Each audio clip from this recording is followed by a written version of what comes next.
നമസ്കാരം. ആദ്യലോകം, പ്രത്യേകിച്ചും യുവലോകം എന്ന് അഭിമുഖീകരിക്കുന്ന ഏറ്റവും വലിയ വിപത്താണ് മദ്യം, മയക്കുമരുന്ന്. ലഹരിയുടെ മായാവലയത്തിൽപ്പെട്ട് ഇന്ന് ഈ സമൂഹം തകർച്ചയിലേക്ക് നീങ്ങിക്കൊണ്ടിരിക്കുന്നു. ഏതൊരു മാതാപിതാക്കളുടെ ഒരു ആഗ്രഹം തന്നെയാണ് തന്റെ മക്കളെ ഉന്നത നിലയിൽ എത്തിക്കുക എന്നത്. എന്നാൽ ഒരുപക്ഷെ അത് സാധ്യമാണെന്നോ അവരെ കിടപ്പാടം വരെ വിശ്വസിക്കാറില്ല. അങ്ങനെ ദുരാവസ്ഥ എന്ന കുടുംബത്തിലെ കുട്ടിയുടെ ഇപ്പോഴത്തെ അവസ്ഥ ഞാൻ നിങ്ങളെ അവതരിപ്പിക്കാൻ പോകുന്നു. അമ്മ അമ്മ അമ്മ എന്താ പറ്റിയേ? അമ്മ അമ്മ എന്താ മോനെ, വെള്ളം വേണോ? ഇതാ കുടിക്ക്.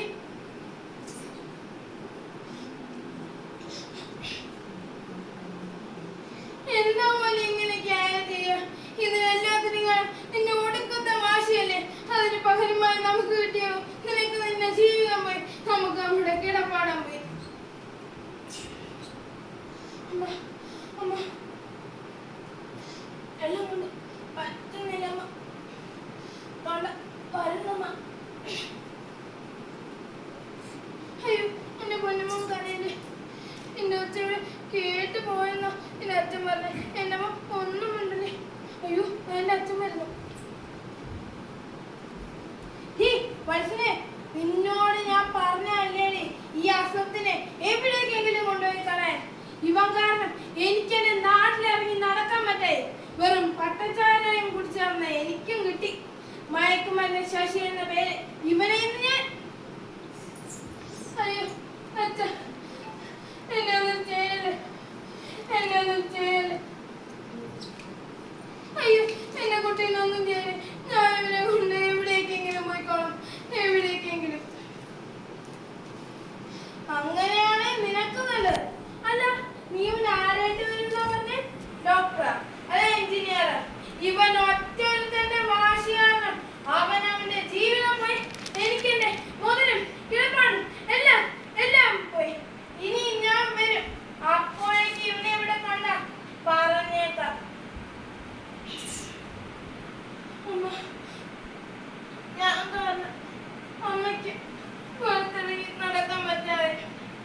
ഇതിനെല്ലാത്തിനും കാരണം ആ നശിച്ച കൂട്ടുകെട്ടമ്മ, ആ നശിച്ച കൂട്ടുകെട്ടമ്മ. അയ്യോ, എന്റെ പൊന്നുമോൻ കരയല്ലേ? ഇതിനെല്ലാത്തിനും കാരണം ഈ ഞാനാ. നിന്റെ എല്ലാ വാശികൾക്കും കൊടുക്കുന്ന ഈ ഞാനാ. എന്റെ അഹങ്കാരത്തിന് വേണ്ടി ശിക്ഷയായത് ഇത്. ഈ ഞാൻ തന്നെ പരിഹാരം കണ്ടാണ്. ഈ ഞാൻ തന്നെ. ഇതാ കഴിക്ക്, എന്റെ പൊന്നുമോൻ കഴിക്ക്, നിറച്ച് കഴിക്ക്. ഇതാ കഴിക്ക്.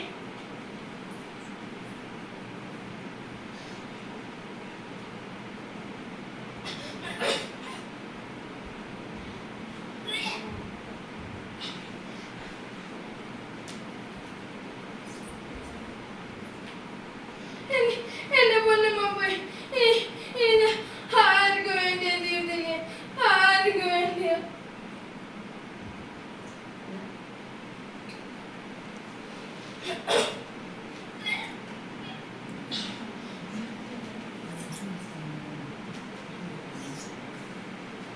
നോക്കൂ കൂട്ടുകാരെ, ഒരു വ്യക്തി ലഹരിക്ക് അടിമപ്പെടുന്നുവെങ്കിൽ ആ ഒരു വ്യക്തി മാത്രമല്ല, ആ ഒരു കുടുംബം മാത്രമല്ല, ആ ഒരു സമൂഹം തന്നെ നാശത്തിലേക്കാണ് കൂത്തി വീഴുന്നത്. ഇതിനേക്കാൾ വലിയ വിപത്തിനെ നാം ഒറ്റക്കെട്ടായി ചെറുത്തു കൽപ്പിച്ചില്ലേ? അതെ, ഇനിയും വൈകുന്നത്.